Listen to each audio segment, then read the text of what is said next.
Hey everybody, it's Christoph Wyman coming to you from Las Vegas, author of Getting to Wow. Everybody wins with 5-star service. So I want to take just a couple minutes and I want to talk to you about the very beginning of this book. The first chapter is called Getting a Map, M-A-P, for the Journey. And this is really a journey. This book, Getting to Wow, is a journey of wherever you are in your service and hospitality level, getting to the point of actually, on a consistent basis, being able to wow your guests all the time, everywhere. So let's talk about the map. What is this map that we're talking about? First of all, the M stands for mindset. The way you think. You know, what you think about this industry, the service industry, what you think about yourself in the position that you're in, whether you're a host or hostess, a maitre d', whether you're a busser or a server, waiter, whatever term you want to use, whether you're a bartender or a barback, if you think that this is a profession or a job that is not noble, it's a less than, it's not as valuable as some of these other professions, or even some other positions in the restaurant industry, such as a chef, or more so a celebrity chef. If you think that being a server or a bartender or any of those positions is not valuable, then the way that you think about yourself is actually going to come out in the way that you treat, take care of, respond to your guests. What you think about, you bring about. You know, there's so many times that I hear servers, wherever they are, across the country in the U.S., whatever age they are, when we ask something about their work, it's so often and so common for people to say, well, I'm just a server right now until I finish my degree, until I pass the bar exam, until I get my business and finance degree, or whatever the case may be. And I think, people don't take us or have a sense of pride in that position. It doesn't matter if you are here for 6 months or a year or for 3 or 5 or 10 years. Being in the service industry is such a valuable, noble thing. And I want us to begin to start thinking of it in that way.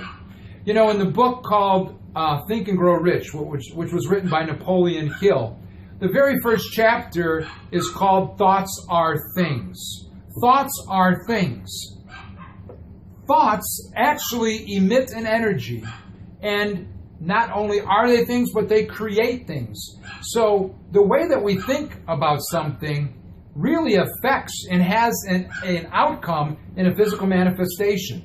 So the first part of the map, the M in the map, is getting the right mindset. Realizing that what you do is valuable, that you have control of your thoughts, and that your thoughts affect your emotions, which leads to your actions and your results. So that's our M. Very short, very brief. The A in the map is attitude. What do I mean by that? Well, our attitude is the way that we perceive things, or the way that we respond to things. In fact, if I can just share with you right here in the book, what you think and say belies your attitude. Your attitude affects your actions, which in turn creates your outcomes. As I said a minute ago, what you think about, you bring about. And when I talk about attitude, it's very interesting when you talk to servers or people in the industry. You say, well, how was your night? Oh, it was great. Why was it great? I had great customers, made great tips. Okay, cool. Next time, next day, next shift. How was your day? Oh, it sucks. Why? Crappy customers, cheap customers, tightwads, crappy day. So what you're saying is that your attitude, which affects your emotions, actually is based upon the tips that you receive, based upon the type of customers that you serve or that were dealt to you. So, very interesting that you would allow your emotions to be affected by something like that. Let me ask you a question. Have you ever stopped to think which came first? The "this sucks" attitude, or the crappy tips? Is it possible that it's cyclical? That you had a bad attitude, which was emitted, sent out to your guests, and they read, people, we talk about reading our guests, and I'm going to talk more about this in another section, but I just want to touch upon it right now, which is energy. See, these things are all intertwined. They're not like completely separate. The mind is not completely separate from our attitude, which is not completely separate from our energy. All of these things work in sync. And we talk about reading our guests, which is very important, to see what kind of mood they're in, to see what their agenda is, to see what kind of experience they're wanting to have. But at the same time, don't you think, this is a rhetorical question, don't you think that if we are reading them, that they too can read us? If you're walking around with a fake smile on, hi, how you guys doing today? What can I get you?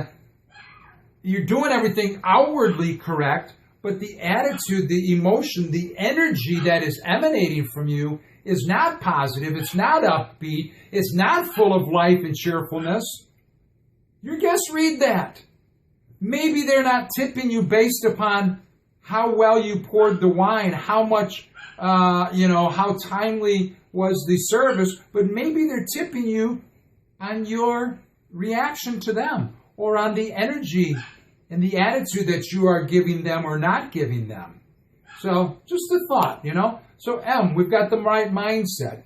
Really, it's very important